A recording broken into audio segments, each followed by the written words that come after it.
So this is the topic one, and we're going to be to talk about Jomo Kenyatta, who was the first president of Kenya. Mama. So we see that his original name was Kamau Ngengi, and he was born on the 20th of October 1897 in Ngenda, Muigai Wakumu and Wambui Wakumu. His father was the chief of his village, and he died when Kamau was young, and his uncle Ngengi adopted him. After Kamau's mother died in childbirth, he was sent to live with his grandfather, Mungu Mangana, who was a local medicine man. Upon recovery, he ran away to attend a British school. He eventually went to Nairobi and then studied abroad. Kenyatta is best known as Kenya's first prime minister, and this was between 1963 to 1964, and and subsequently the first president in 1964 to 1978, after the country gained independence from the British colonial rule. So we see that he's referred to as the father of many nations, and what I want you to do is to find reasons as to why he's referred to as the father of all nations. Why he's referred to as the father of all nations. So he had 4 wives: Grace Wahu, Edna, Grace Wanjiku, and Ngina Kenyatta. Jomo Kenyatta died on 22nd August 1978 in Mombasa. So we looked at his political participation, and one of it we see that he was a colonial activist. So he played a key role in the independence of Kenya from the British colonial rule. He lived in the in the 1920s and 30s, lived in the United Kingdom and was involved in anti-colonial activism, including writing articles and making speeches to raise awareness about Kenya's situation.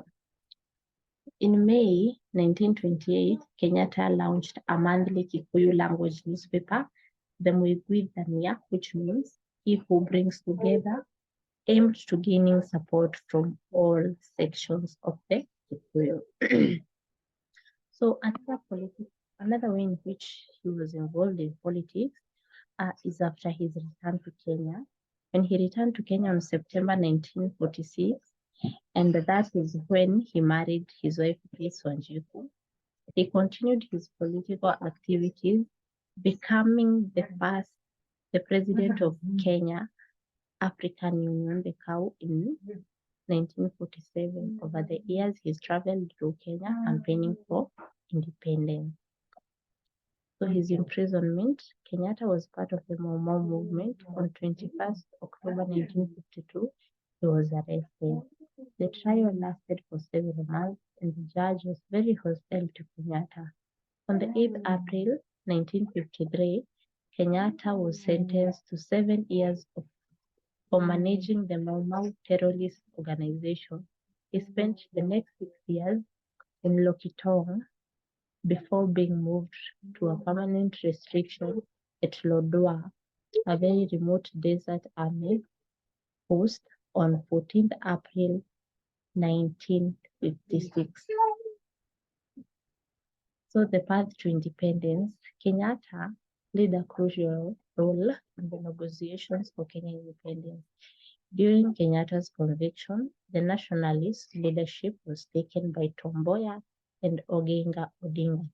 The CAU, which has seen that he was a leader of here, then that he was the leader, the president actually of the Kenya African Union. So here, see that the CAU merged with the Kenya Independent Movement to form the Kenya African National Movement, the KANU.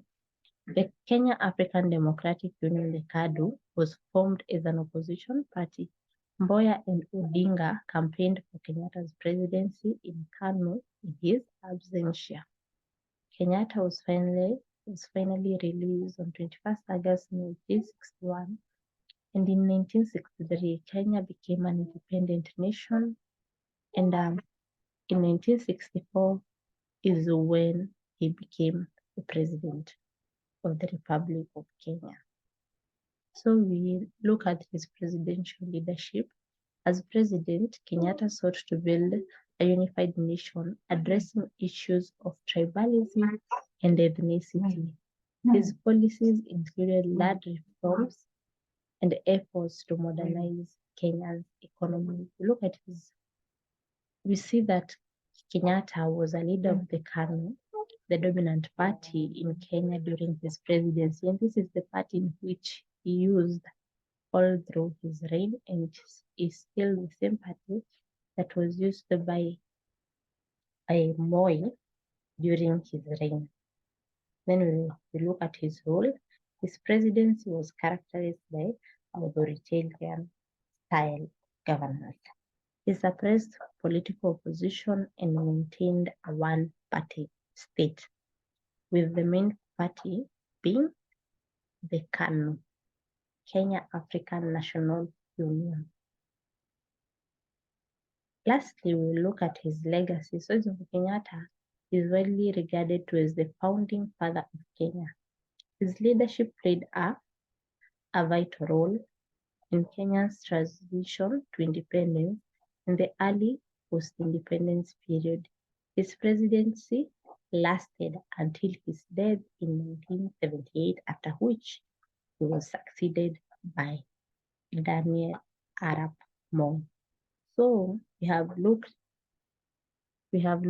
at his background, and then from there we have looked at his political participation, have looked of how he returned to Kenya.